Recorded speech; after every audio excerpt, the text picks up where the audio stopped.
Epicurious, just to name a few. And he is formerly an editor of the, formerly on the editorial team of Epicurious.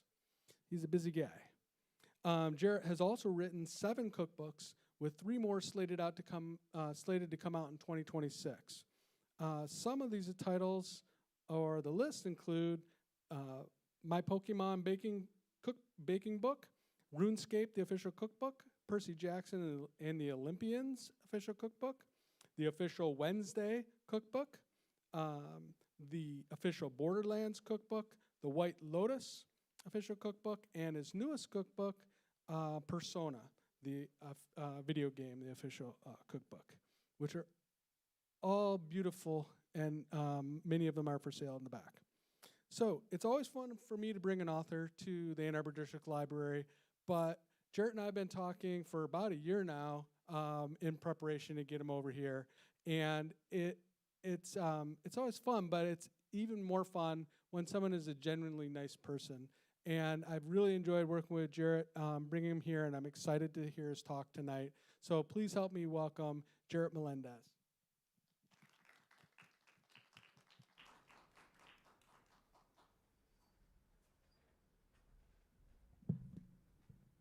Well, hello. What a lovely intro. Thanks, Pete. It's very fun to be here in Ann Arbor. I've been really enjoying Zingerman's, probably too much. I spent 3 hours there yesterday. When they found out I was a food writer, they were like, we're going to make you taste the store. And so that's what I did yesterday afternoon. And I regret nothing, not even spending as much money as I did after the fact. But yeah, let's get to it. As Pete mentioned, I do a lot of different types of writing. So we're going to talk about 3 types of writing that I, Jarrett Melendez, specifically do. So we're going to start with cookbooks. Cookbooks are instructive, so it's like a very specific style of writing. I need to be entertaining when I write cookbooks. All of the cookbooks that I write are licensed, which means that they're based on like a specific IP, and that IP is held by a license holder. So like Pokemon is owned by Game Freak, so Game Freak owns that license, and they sell that license to a publisher saying, hey, you can use Pokemon, the IP, to create a cookbook or to create merch or whatever. In my case, the publisher was Insight Editions. They got the license to do a Pokemon cookbook, and then they hired me to write it. That process is fairly fast, which I'll talk about when I get to the cookbook section after this. The turnaround on it is surprisingly fast for a cookbook. I also write graphic novels. This is script style writing, so a comic book script looks a lot like a screenplay or a stage play. It also has to be entertaining. I do mostly creator-owned comics and graphic novels, but I also work on licensed ones. So I am currently working on a licensed project for Webtoon, and that is as much as I can say about that. This is a much slower process, not from my end, but from just start to finish. Making comics is a long, long process. I also do food writing. This is journalism style writing, so fact-based, nonfiction, also has to be entertaining. This is a work for hire thing. I don't own any of the stuff that I write when I do food writing. It's all owned by whoever's hiring me to do the writing. And that is a much faster turnaround compared to cookbooks and graphic novels. It's like I get hired to write something, it's due in a week, I spend a day working on it, and then it's published, very shortly after. And the through line is it all has to be entertaining because you have to keep everybody engaged no matter what type of storytelling you're doing. Writing cookbooks. Like I said, I am hired by publishers to write cookbooks based on various pop culture IP. I started with Pokemon, with the My Pokemon Baking Book in 2022. In total, I've written 11 cookbooks with more on the way. Not all 11 are out right now. I have actually not 7, but 8 cookbooks out right now. with 3 more coming out next year, and more that I'm working on that are coming out beyond that. My part of that, it's a 3 to 4 month turnaround. I get hired to write a cookbook, and I'm expected to turn in a final manuscript, usually within 3 to 4 months of being hired. So it's very fast compared to like if I were writing my own cookbook, I would spend years working on that because I would be developing completely original recipes, which is not to say that the recipes that I do in my cookbooks are not original. They are, because they're recipes I've created, but they're often adaptations of other recipes that already exist, or like, this is my take on spaghetti and meatballs. Like, I'm not reinventing the wheel, I'm just like shaping the wheel slightly differently.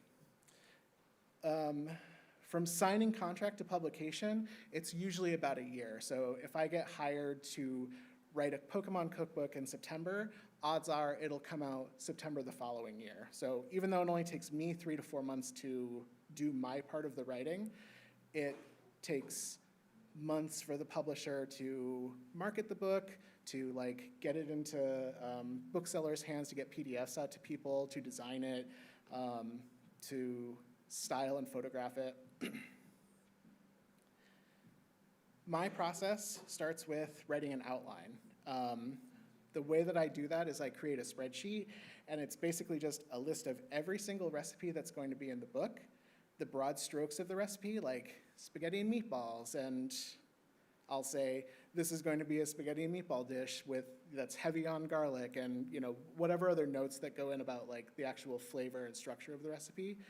And then another column for how that ties into the original text, or the original work. So for my Pokemon cookbook, that was really easy because I would say, all right, this is going to be a peanut butter tart that looks like Bidoof. It's colored like Bidoof. That's how it's tied in. We're going to put his face on it. Easy. For other cookbooks like Persona, there's a lot of food in the Persona games, so it would be just a matter of saying, this is Ryuji's favorite ramen. He mentions it in this scene at this point in the game, and the IP holder for that, Atlas, can go, oh yes, we remember that because we made the game. Once the outline is fully approved, that's a 2-step process. It has to be approved by my editors at the publisher, and then it also has to be approved by the license holder because it's still their baby, and they're gonna have complete creative control over these projects. So if they're like, no, I don't think this character would eat this, or no, actually that food didn't show up in this version of the game that you're basing this on, they get to be like, no, you're not doing that. Or actually, instead of doing that, could you do this instead? Once it's all approved, I go to the recipe testing part. This is the longest part of the process because I have to make every single dish that's in the book. Sometimes I have to make those dishes multiple times. Like if a recipe fails, for example, in my Persona cookbook, there's a strawberry cake, and it's a traditional style sponge cake, which means there are no chemical leaveners in it. I had to make that cake 5 times before I finally got it to work. And it was the middle of summer, and my house at the time did not have central air. So that was a hot day and very frustrating. As I go through and do each recipe, I shoot reference photos. If you own one of my cookbooks, or if you look at one of my cookbooks, I didn't shoot any of that. That all goes out to a professional food stylist and a photographer. A food stylist will have access to like tons of different props and like plates and cutlery and all kinds of things to kind of make the books look more in-world. So the person that was a stylist on our RuneScape cookbook had access to a bunch of stuff that looked like medieval forks and knives, and like it looks very in-world for RuneScape. And you wouldn't use those same props in something like Persona, which takes place in modern Japan. Once the whole recipe testing part is done, then I get into the manuscript, which is I'll start writing all the recipe texts, so all the very instructional stuff. That is like very cut and dry, scientific, straightforward. This is how you make this recipe. So that's like not the fun writing. It's just I call it the tedious part of my job. It's the part that I'll have background noise going. I'll have like a podcast or something as I just type for the 1000th time, heat the oil in the pan until it's shimmering, preheat your oven to 350, line a sheet pan with parchment paper. All that stuff that like I've written thousands of times. That's the easy part.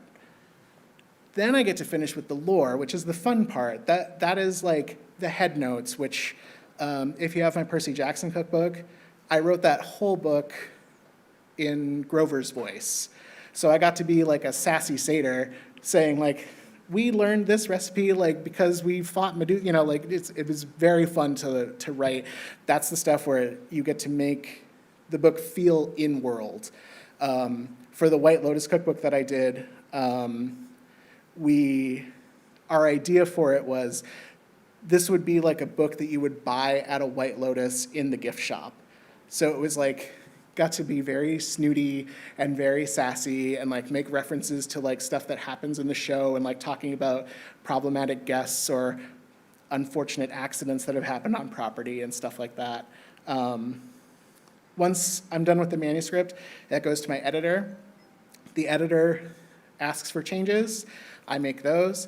Then it goes to a copy editor who proofreads it. That person makes sure that everything fits into the house style. Every publisher has their own house style. One of my publishers, they say that unless you're writing a specifically baking cookbook, you never say what size eggs to use. You just say eggs, which is crazy because that's not ever how I've ever worked on any recipe. But I was like, okay, it's your cookbook, I guess. So I make any edits that need to be made, and then that's the end of my job. Once the manuscript is fully turned in, I will like maybe consult on some of the photography stuff. I'll do marketing things. I'll share stuff on social media. But other than that, like my writing part is done. And this is how that looks. This is basically what my outlines look like. It's a spreadsheet, like in Google Docs, Google Sheets. This is the one for my Persona cookbook. That green color column, that's my like chapters. In most cookbooks, I would do like starters, appetizers, entrees, desserts, drinks. For this one, we broke it up into 3 chapters because we did 3 Persona games, Persona 3, Persona 4, Persona 5. And then the next column will be what the dish is. The next column will be what that dish is made with, or how it ties into the universe. That next column that's just full of yeses, that's whether I've tested it or not. So that's a column that's just for me. From there, I start my recipe testing. For every writing project I've ever worked on, I have a mead composition notebook. These are the notebooks I used when I was a kid in elementary school, and they make me think of work. And so all of my work projects all have a mead composition book. So I have a full library of them at home. That's me with the Cosmic Tower burger. This was one of the reference photos that I sent my publisher. That is a 10-pound burger. Yeah, there's 9 pounds of ground beef in it, and then a gigantic bun, which is about 12 inches wide, and an entire head of lettuce, several tomatoes, and like 2 onions, and I think 36 slices of American cheese. This is what my manuscripts look like. This is the recipe text for the Cosmic Tower burger. As you can see, the head note's already in there. Then we have kind of like necessary information like the yield. This makes exactly 1 Cosmic Tower burger. The cook time, how difficult it is to make. This is a hard recipe. And whether there are dietary considerations. So that's like what we would say, like this is gluten-free, or this is vegetarian or vegan, or dairy-free, or what have you. Since this doesn't have any of, like this is not for anybody with restrictions, we just leave that blank. And then the recipe text follows. And then that's what the final recipe looks like in the book.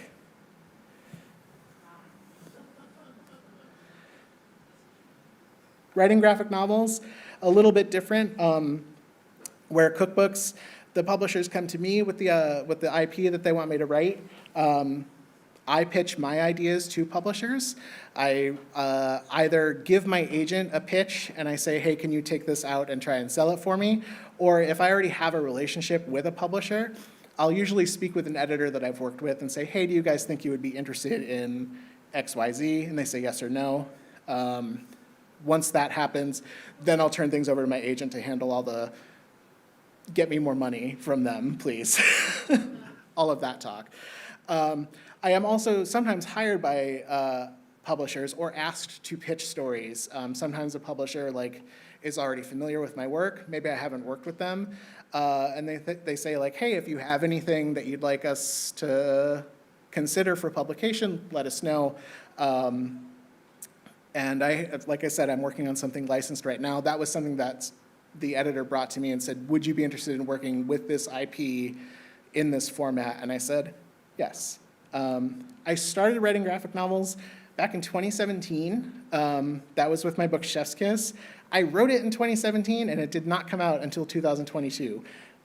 We sold it in 2018, and then it took 4 years to get a contract, sign it, have it be illustrated.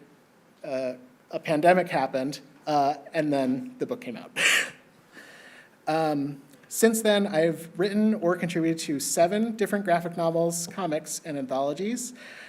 The turnaround on these are wildly variable. Sometimes I'll get hired to write a very short story as a backup story in someone else's comic, and I'll get hired to do it, and they'll say, can you write us a script in 3 days? And I'll say, I guess so, and then I do it, and then I'm done. Sometimes it takes years of just developing a book before it ever even gets accepted by a publisher. So it can really vary. Comics is not for the faint of heart. From signing the contract to publication, it can be, for me so far, anywhere from 1 to 4 years. I know that it can be even longer, much longer, depending on circumstances. So I'm lucky that 4 years is the longest I've ever had to wait for a comic to come out. This process, similarly, I start with an outline. It's prose style, which is to say I just summarize the beginning, middle, and end of the book. If I'm pitching something to an editor, you cannot tell your editor, and you'll just have to wait and see how it ends. They want to know how it ends, because it's their job to make sure that, 1, you have something that's worth doing, and 2, that you're not just flying in half-assed and writing something that nobody's going to want to read. They also want to know that you've thought this through. I will then do, once the regular pro style outline, once that gets accepted as yeah, we're going to greenlight this, we're going to let you make this book, I will do my own additional outlines, because I'm a crazy person. I will do an additional outline that goes chapter by chapter, what happens in each chapter, and then I will do yet another one where I do either page or panel breakdowns, and I'll show what that looks like in the next slide.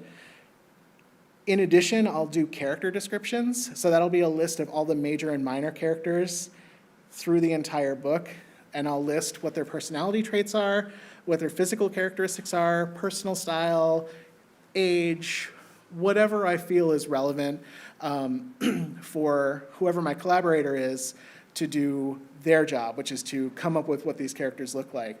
I'll often supply reference photos. Sometimes I want a character to look like a specific actor that I happen to be obsessed with at the time.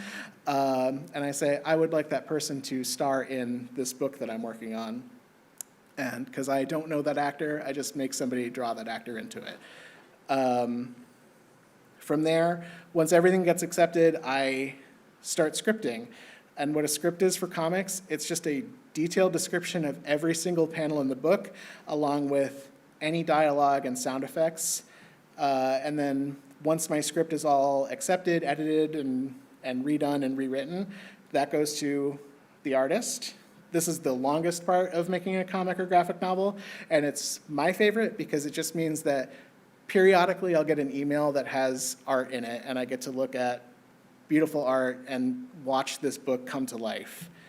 Once all of the line work is done, all of the illustration, it goes to a colorer and a letterist.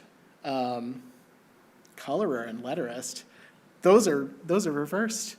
Colorist and letterer, geez. That's where the colors get added to the line work, and then word balloons get added. And so we'll take a look at what that looks like on this slide. So I don't know if you can read this text, but basically at the top we have the themes of the book. This is the outline that I wrote for my book Chef's Kiss Again, the sequel to Chef's Kiss, which comes out next year. Talk about the themes in the book. There's a note under there that just says things to add. That's just a note for me. I decided that there was going to be a drag performer in the book, and I've decided that one of the characters that was in the first volume is going to be that person's drag mom, so I have a note that says, let's thread that person into the plot more, and then I get into the outline after that. From there, this is my second outline that goes chapter by chapter. This is everything that I want to have happen in chapter 1, so that when I'm scripting, I know to put all of that in there. And from there, I start scripting. This is pretty bare bones.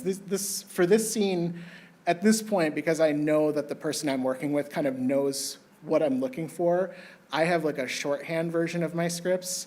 Some panels that get really descriptive, and they'll have like a whole paragraph of like everything that's going on in that panel, everything that I need to have in that panel, like if there are props that are going to get used later on in the scene, or if someone needs to be wearing a backpack in that whole scene, we have to say it first so that that backpack's there the whole time, and a backpack doesn't just appear several pages into the scene.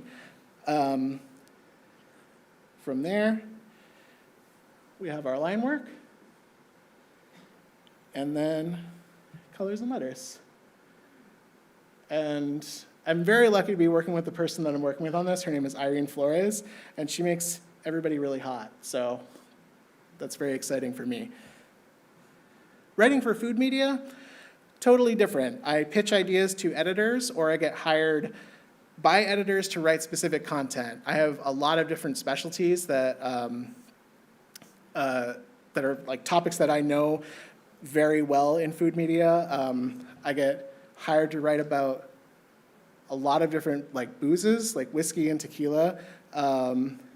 I write a lot about coffee, coffee makers. I do equipment reviews. I do restaurant reviews. And so because there are editors in food media that know what my expertise is, I'll get hired to write specific articles. This all started back in 2020. I wrote a recipe for udon gyoza for Bon Appetit. It was a recipe that I learned while I was living in Japan, and my friend's host mom taught me how to make it. And I realized that this was a dish that I'd never seen covered by any food media. So I saw an opportunity, and I took it. And that led to me writing dozens of articles, developing original recipes, and doing a lot of different reporting, writing on the science of food for Bon Appetit, Epicurious, Food 52, Sephora, and The Kitchen.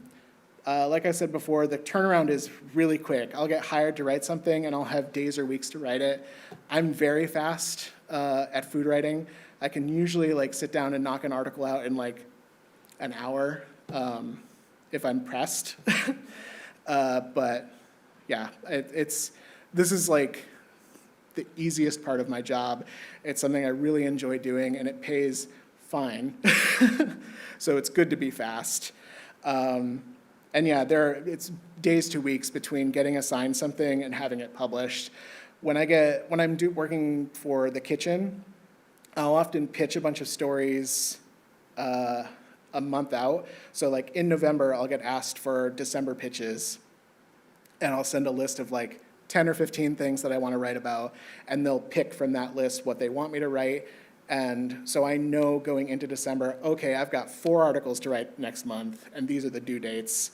And once I turn something in, I know that it's probably going to be published in like a day or 2. How that all works, like I said, I pitch. So I come up with like timely, helpful, or just otherwise interesting ideas for articles, and I pitch them to my editors. and similarly, like I said, I will get asked to write specific stuff occasionally. From there, once those pitches get accepted or get assigned, I'll do research. This is totally variable. It depends on the type of article. If it's an equipment review, I will have to get all of the equipment. So if I'm doing an article that are these are the top 3 blenders you can buy right now, I'll reach out to companies and I'll ask them to send me 10 or 15 different blenders, and I'll spend weeks testing them to see which one I think performs the best. Usually I'll come up with like a specific test, like, okay, we're gonna use it to make smoothies, we're gonna use it to make soup, we're gonna make it, come up with like 3 different things to make, and then make those 3 things exactly the same way in all the blenders and see like which one performs the best. It can be expert interviews. I've done research where like I've had to interview biochemists to talk about like how to improve your baking using biochemistry. I've interviewed Prue Leith from Great British Bake Off. I've interviewed tons of different experts that work in all kinds of different fields, not always related to food. Like their field may not be related to food directly, but tangentially. It could just be shopping. It can be recipe testing. It can be any type of research, but there's always an aspect of research to what I do. And then once I have all my facts straight, I sit down and write. I adhere to whatever the house style is. I'm gonna use the kitchen as an example again. It is very loose there. I can just kind of write very blog style, kind of informal. I will use quotes, I'll cite sources, like that all still has to happen because it is journalism. But like, I think I swear in some of my articles, like they don't care. I have to keep it engaging. I have to cite my sources. I'll turn in a draft to my editor. Usually they'll ask for changes if they need changes within a day or so. I'll make those changes. It usually takes like a few minutes, send it back in, and within a day or so it's published. So this is one of my pitch emails. I say, okay, here we go, holidays. And I just list, like I said, 10 or 15 pitches for everything. This was my November email for December stuff. I pitched an idea for how to make boxed mac and cheese taste better.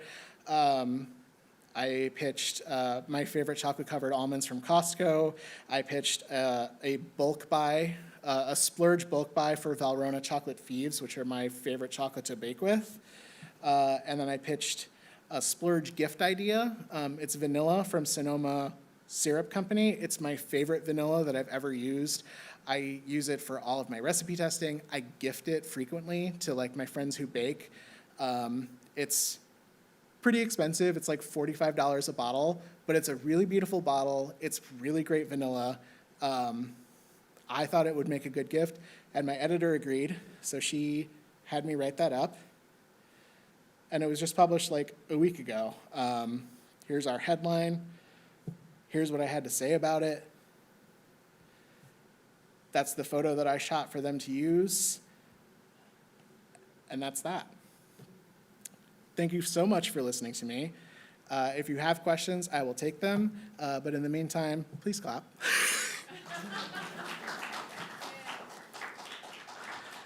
No, please continue to applaud. Yeah. This will have to tide me over until my next chat, and I need this. Thank you guys so much.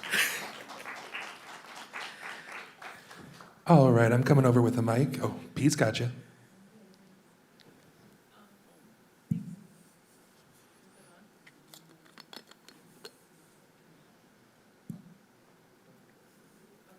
Yeah? All right, There we go. Thanks for the presentation. It was very well organized. Oh, thank you. I like that. Thank you. My question is, where did you start? You had to have a starting place of how you got into it. Cooking specifically, or? Writing in general. Sure. I loved writing as a kid. It was like my favorite thing to do in school, like any kind of creative writing project from elementary school on, that was my favorite thing. Like anything where I could like come up with a story or reimagine an existing story. It was something that I really love to do, and it was something that my mom really encouraged me to do. But I never thought of writing as a career. It was just something I enjoyed doing. And I kept enjoying doing it. And when I was in drama club in high school, my friends and I wrote a play that we produced for a one-act play competition. And we ended up having it published. And so that was actually my first published work in like 2005 or 6. No, not even. 2003, I think we had that play published. And then I took a long break, did college and everything, and I became a professional writer in 2010. Cooking, my mom taught me to make scrambled eggs when I was like 8, and I took over the kitchen. That was what started it, and I just kept on learning. Yeah. Yeah. Thank you. Yeah.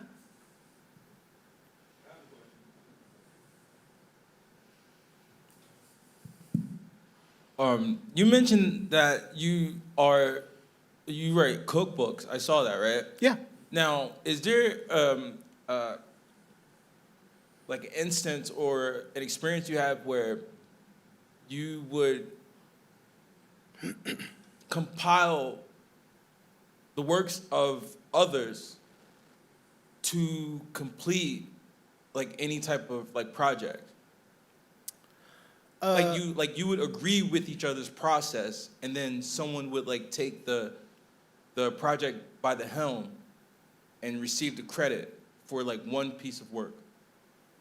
So do you mean like put together a cookbook that's made of other people's recipes? Yeah, but only one person takes the credit.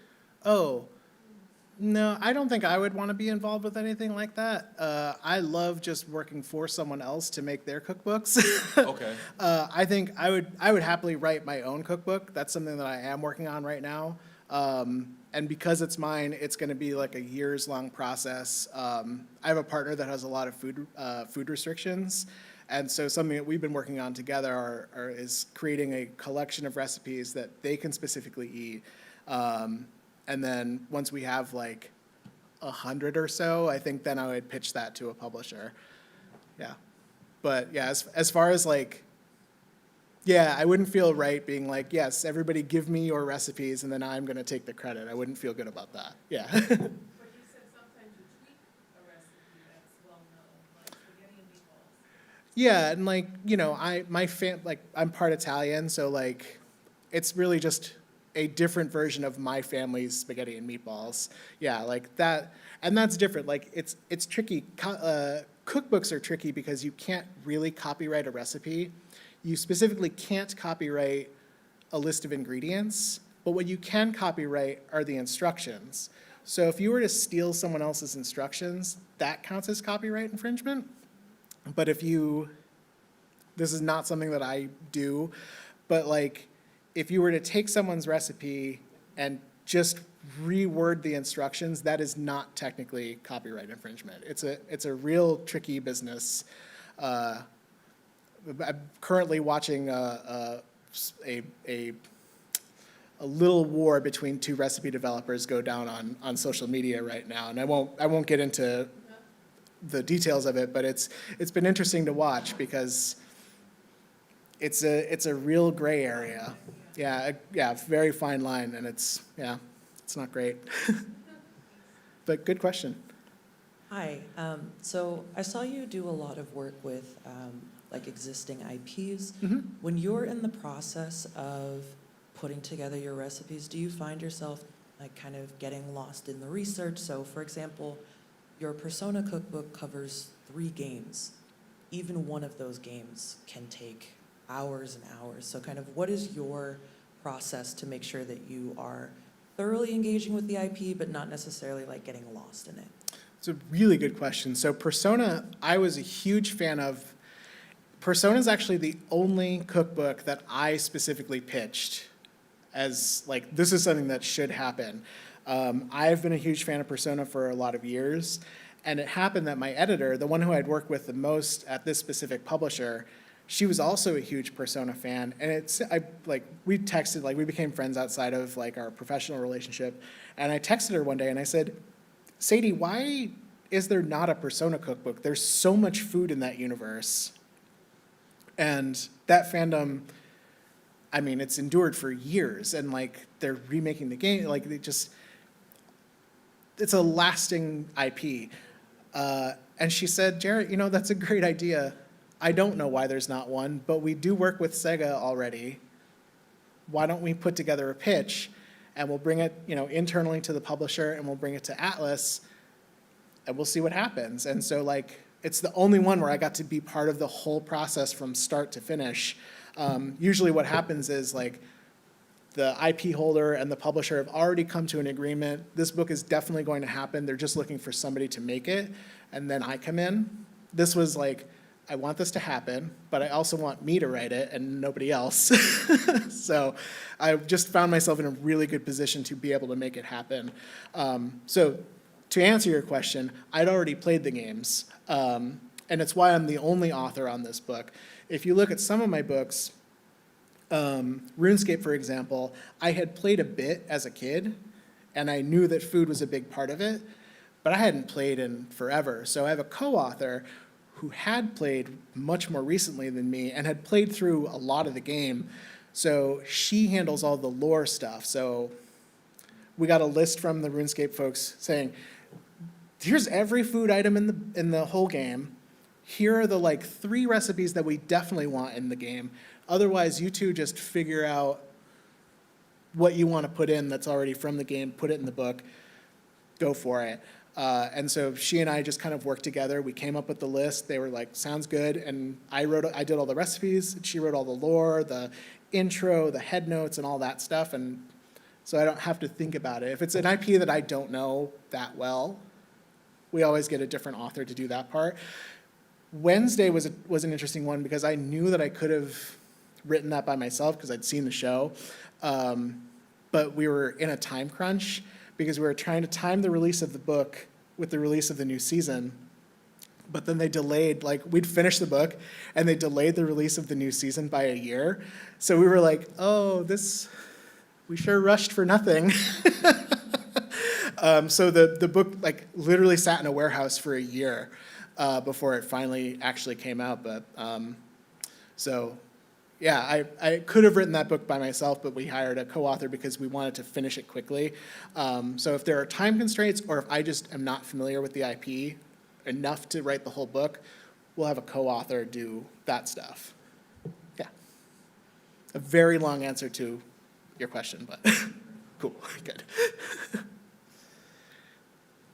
So when it comes to the process of IP cookbooks specifically, I was wondering, do you start with, like, IP first and then food after, or do you do food first and then IP after? The IP is already, like, decided. So, like, if somebody's hiring me to do a Pokemon book, it's already decided that it's going to be Pokemon. So my job is to figure out, in this case, which 50 Pokemon we're going to turn into recipes. So in that case, like, the IP is always first because it's like, all right, we're going to do a Pokemon book. We're going to do a RuneScape book. We're going to do insert IP here book. If it's an IP that already has a lot of food in it, like RuneScape or Persona, I just pull whatever's from the IP and put it into the cookbook. If it's something like Pokemon, where they're like, we just want stuff inspired by Pokemon, that's a lot more creative because it's like, all right, which of these Pokemon looks like it's going to make a cool dessert? Or I would do what I called my Pokedex roulette. So I opened the big Pokedex online, and I would just, like, scroll, stop. And I'd look at the, like, 12 Pokemon that showed up on screen, and I would say, nope, and just do it again until, like, I got inspired. The only parameters that they gave me were Pikachu has to be in it, because, of course, and they wanted every region.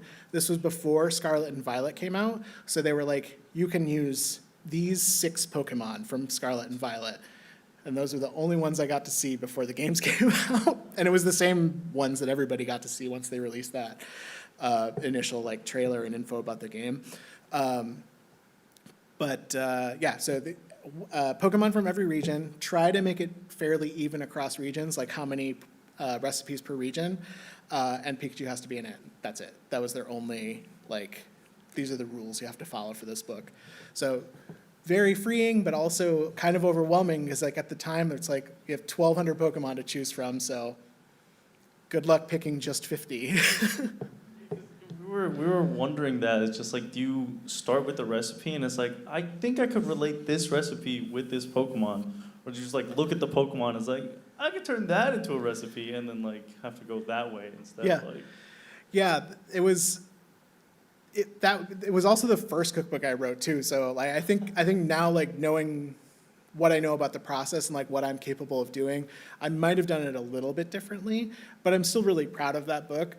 But yeah, it was tricky trying to figure out like how to tie different Pokemon to different recipes, because it's like, well, I think like all of the fire type Pokemon in that book, that it's all like a little spicy. Whether it's like there's a little hint of cayenne in there or whatever.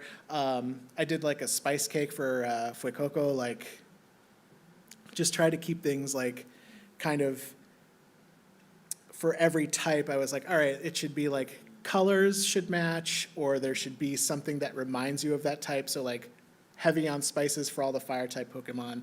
I think for like the ice type Pokemon that I have in there, it's like something mint related, whether it's like just general mint or a peppermint cake or whatever. But yeah, that was fun to try and like come up with a bunch of different recipes for different Pokemon that weren't just like, just slap a face on it and say, this is Pikachu's cupcake. Yeah. That's all, thank you. Yeah.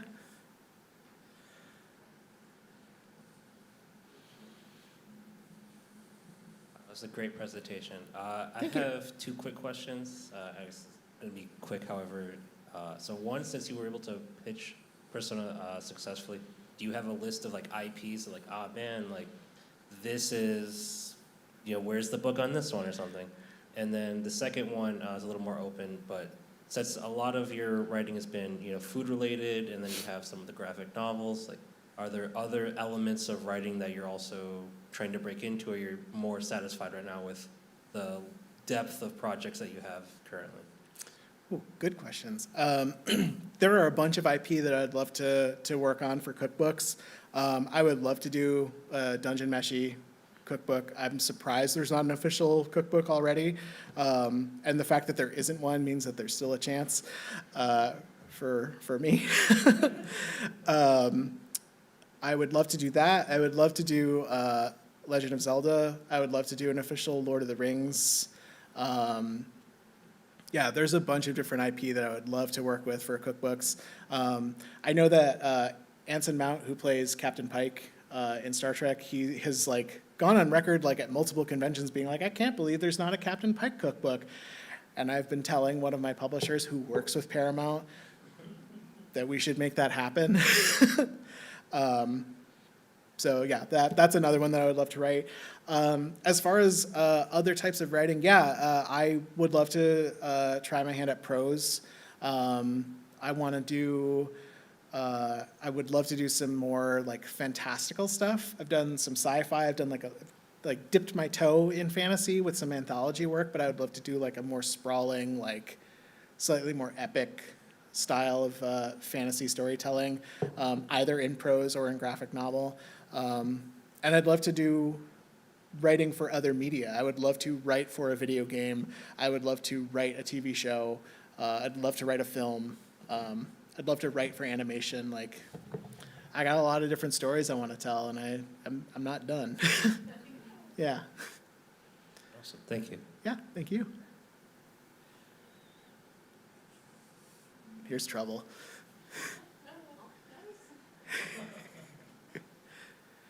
So what is, since you have to test all these recipes, your story of your biggest recipe fail as you're trying to put these together? I think it was that strawberry cake from Persona. Having to make it 5 times on a day. I think I maybe didn't mention this. I was working on that cookbook July and August. I live in Boston. It gets wildly hot there. We're right on the coast, so it's very humid. It was probably like 93 degrees outside, which meant it was like 110 in my apartment with the oven going all day. And I just like could not, cake after cake after cake, 4 in a row, just did not rise. And I would just kind of step away. I'd put it in, I would step away from the oven and like hope that I whipped enough air into the eggs to make the batter rise the way it was supposed to. And I would open the oven and I would cry a little. And I would pull the cakes out and I would scrape them out into the trash. I'd wash the pans, I'd make another batter and try again. And on the 5th one, I finally got the timing right with like whipping enough air into the eggs and folding it gently enough to not make the cake collapse. And those were the instructions I wrote. My other failure was, it was not mine, but there's a recipe for katameyaki, which is kind of like honeycomb candy. This is also in the Persona book. I got that to work on my 2nd try, and I was like, cool, I'm gonna write this recipe. And I sent it off with the manuscript to my editors, and nobody could get it to work. My editors couldn't get it to work. The stylist couldn't get it to work. Like 4 different people tried to make that recipe, and I was like, gosh, maybe I need to be more specific with like temperatures and stuff like that. And so I like tested the recipe again. I got it like, it worked exactly the way it was supposed to. And I was like, okay. I like recorded temperatures, recorded times, like really like just didn't fine tune the recipe, but just fine tuned my instructions. And I finally was like, this I think is foolproof. I've just made it 4 times in a row. It works. And I said, like, texted this all to my editor, and I was like, here you go. And she was like, Jarrett, I've done it 12 times today, and not a single time has it worked. And then I found out that she was quite a bit above sea level. And if you've ever worked with candy, and you live in an elevated place, you have to adjust your temperatures by like quite a bit. It's like a certain number of degrees per 1,000 feet above sea level that you are. And she was several thousand feet above sea level. And so she had to get her caramel up to like, I don't even remember what the temperature was, but that was the reason that she couldn't get it to work. We sent it to another person and they were like, got it, done. And once she adjusted her temperature to like what it needed to be, she got it to finally work. And so it was not my fault. Well, then does the recipe then have an elevation? Yeah, yeah. We wrote like for most of my cookbooks, there's like a note box on recipes that like, if you don't have this, you can swap in this ingredient, or like, hey, this is a really tricky one, so like don't fret if you don't get it right away. It may take some tries. And also, if you happen to live above sea level, you will have to adjust your recipe a bunch of degrees. I haven't, weirdly, the Persona cookbook on Amazon is my highest rated cookbook. It's hanging in at 4.9 stars, which is great for me. And nobody has complained about that recipe yet. So I'm hoping that either nobody makes it or that it works every time everybody tries to make it. But so far, no bad feedback on specifically that recipe, just good feedback on the cookbook as a whole. So fingers crossed. Well, we've got time for another question, and we're going to have Jarrett sign some books. Hi, me again. So you mentioned earlier that you were doing sort of a more personal project with like different food sensitivities. Do you find that in your work, like whether it's with the IPs or in like the IP cookbooks or things that you write for like food articles, do you find that that comes up rather often, or is it something that you take into consideration when you are writing for IPs of like, hey, this is Pikachu, but also if you like Pikachu and you can't handle gluten, like how much of that, how much of its sensitivities or like different diets does that kind of come into play when you're doing things that are a little more like mainstream appeal? I try to keep all of my like licensed stuff as accessible as possible. Like I live in Boston. I have access to a lot of like different like different types of like ethnic food markets. I've got a Japanese grocery store nearby, I have a Korean grocery store nearby. I can get pretty much anything I need to if I just look around hard enough in my like general area. I know that some people are just gonna have to order certain ingredients online, so I try to limit like how much of that I put in, because I just want people to be able to make these things. The whole joy of making IP cookbooks is bringing like a piece of pop culture to life through food. And it's me working mostly with stuff that like I'm already a fan of. Like I've been playing Pokemon for 30 years, you know, like I've been reading Percy Jackson for however long. I've been a fan of so many of these things. And so like I get to share in my fandom with other fans, and also like teach people who like maybe don't know how to cook, or just learning how to cook. And I take that seriously. Like I want people to be able to make the things. I'm not trying to be like, nobody's gonna earn a Michelin star cooking stuff from my cookbooks, right? I don't have a Michelin star. I don't want one. I can't handle that kind of pressure. But what I want is for people to have fun. I want people to learn something. I want my recipe text to be like straightforward, easy to follow, unambiguous. I try to give you like specific timings and visual cues to look for.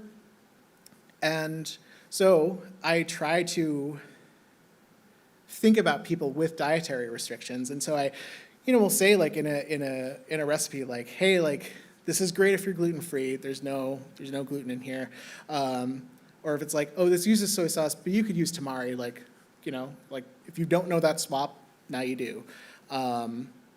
If there's a technical term in a cookbook, in a recipe, I'll be like, this is what this is called.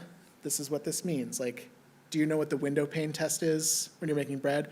But not everybody does, right? So I'll say window pane test, parentheses, this is when you da, da, da, da, da. So yeah, in the spirit of trying to make things accessible, I try to include dietary stuff. I try to put in swaps for most recipes, like most of my bakes, including in the Pokemon cookbook. Most of it can be made by using like one of those one-to-one gluten-free flour blends, usually like Bob's Red Mill and King Arthur. A cookbook I'm working on right now, the creators of the IP are famously vegetarian, but I was like, well, okay, but not everybody is, so I don't want to make this specifically a vegetarian cookbook, but I will say, if you're vegetarian, you can still make this dish, just use this, or just use that. Use tofu instead, or use jackfruit for this, or Impossible, or whatever your preferred brand is, to just make sure that like, one, honoring the people who created the project, or the IP, but also, if you are vegetarian, you can make everything in this book. Yeah. Thank you. Yeah. Well, if there aren't any other burning questions, we're gonna ask Jarrett to come on up here to this table and sign some books that anyone may have for him to sign. And please join me again in thanking Jarrett for being so generous with his time and his information and art. Thank you. Thank you. Thank you, guys. Thanks for coming.